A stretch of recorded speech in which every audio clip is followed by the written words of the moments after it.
Stupid. Okay, so look, listen to me, look. We're having a very metal Christmas here at Heavier Than Heaven in March. And if you're wondering why we're saying that, the entire time we were listening to whatever song by Blinded by Faith that was, because we don't know the title exactly. Yeah.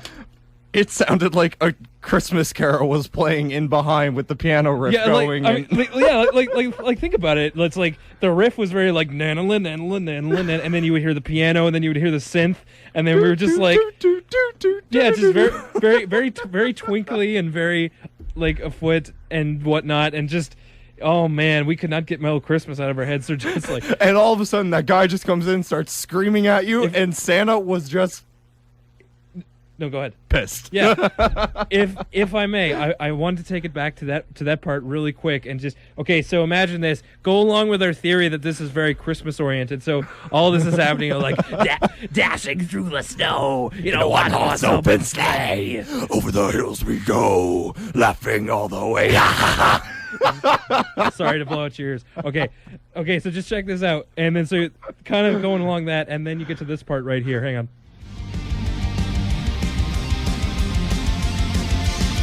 Hang on.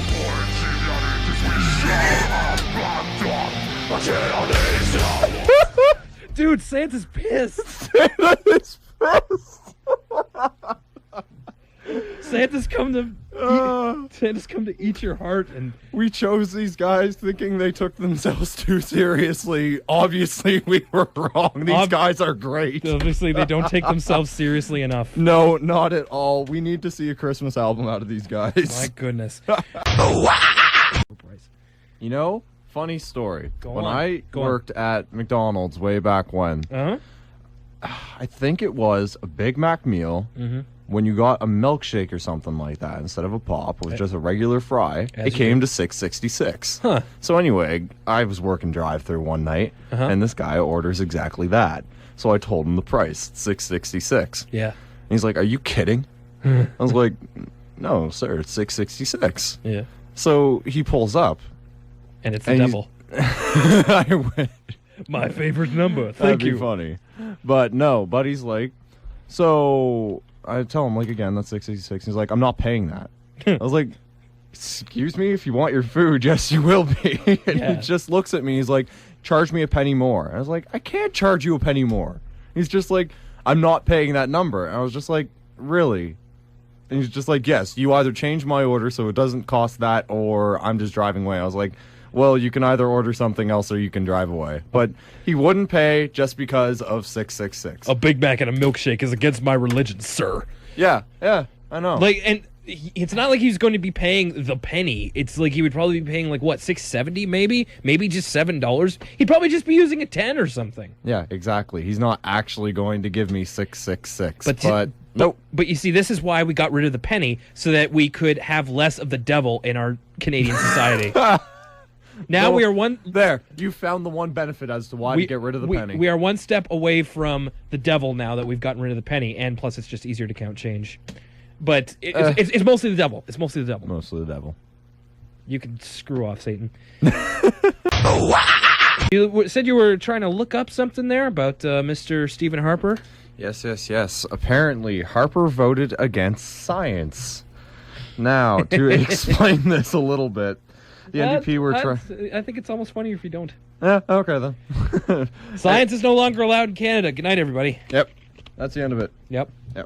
So the whole thing was the NDP are trying to pass a bill which allows... Sorry, just warning. Political talk coming. If you don't like politics, then you can shove it up your ass. I'll keep it brief. So what they're trying to do is pass a bill about public science and basic research being open to, the public and stuff like that, that these government-paid scientists are allowed to, express their, what they're finding, all this research that they're doing and whatnot. Fair. And Harper, by 20 votes in the House, apparently just turned this down. So our scientists are not allowed to tell us all their nice scientific findings and whatnot and share all this information with other scientists and whatnot so that we can move our society forward into the future. This is why we will never have time travel and cloaking devices, people. I don't know. I like my scientists how I like my women. Quiet and not telling me their business. Oh my god. What? It's true. Oh my god. Woohoo. All right. This is why I don't get women. This is kind of, but not really, sort of the metal news. Wire! Okay, so, I mean, where to start? Well, let's start with the closest thing to news, is that Lamb of God is going to be doing this thing called the Metal in the Mountain Retreat in July. It's kind of like Rock and Roll Fantasy Camp. It's going to be let me just read you. Feature activities aimed at musicians and non-musicians alike. The curriculum created by the band will include guitar and drum clinics, as well as group instruction, songwriting sessions and competitions, nightly jam sessions with the band and fans, band Q&A, the premiere of the Lamb of God feature film scheduled for a fall theatrical release, and a full band concert the final night of the retreat. They're getting a movie? I guess so. I mean, like, in theaters. Well, maybe I wouldn't be surprised if it was just like Texas and some of the southern states, where they actually are formed. I doubt we're getting it, but I mean, I guess I'll have to keep my ear to the ground for that one. Yeah, I don't know. I wouldn't mind seeing a movie about them, I suppose. But this sounds like a pretty cool thing. I definitely know that I would be interested if I was a serious musician. Sure. But they're only taking in, I think it was like 175 people. Ooh, how much was it? Probably a lot. Many thousands of dollars? Yeah, I would guess so. As much as Rock and Roll Fantasy Camp would be. Yeah. Okay, so what do you want to talk about next? The thing that you want to complain about, or the thing that'll make us both laugh? All right, well, why don't we keep it lighthearted at the end? So I'll get my rant out of the way. All right, Project, take it away.